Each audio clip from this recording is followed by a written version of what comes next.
Le të ndalemi në fjalët e para që tha Krishti i ngjallur kur shfaq para nxënësve të tij. Ai nuk u tha atyre fitore, as lavdi dhe as pushtet, por u tha paqe në ju. Hyri në dhomën ku ata ishin mbyllur nga frika dhe u dhuroi atë që bota nuk mund të jap kurrë, paqen që nuk varet nga kushtet, nga ekuilibrat gjeopolitik, nga marrëveshjet njerëzore, por paqen e Perëndisë që ka përcen çdo mendje. Një paqe e thellë shpirtërore, e cila vjen fillimisht nga pajtimi i njeriut me Zotin dhe pastaj shtrihet me të gjithë njerëzit. Sot bota është e trazuar.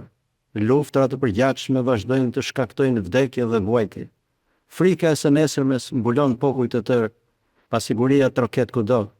Në mes të kësaj stuhie, Krishti i ngjallur përsërit paqe në ju.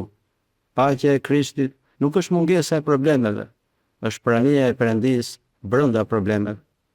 Të dashur vëllezër dhe motra, në këtë botë të trazuar na mjafton vetëm një siguri: Krishti u ngjall dhe jeton. Dhe nëse jeton Krishti, jetojmë edhe ne. Dhe nëse jetojmë në Krishtin, atëherë as vdekja, as ligësia, as varfëria, as përndekja nuk mund të na ndajë nga dashuria dhe nga paqja e tij. Dita e ngjalljes së Zotit tonë Jezu Krisht, shkruan shënjë gojarti, është themeli i paqes. Sepse nga ngjallja e Krishtit vjen paqja e Perëndisë.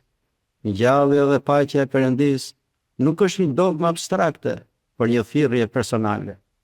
Le të përgjigjemi pra thirrjes paqe në ju, me të gjithë jetën tonë. Le të bëhemi ne vetë paqebërës në një botë që po shkatërrohet nga urrëtia, nga lakmia dhe egoizmi.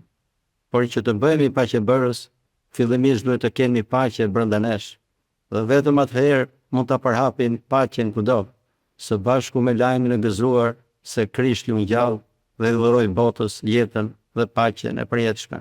Krishti u ngjall.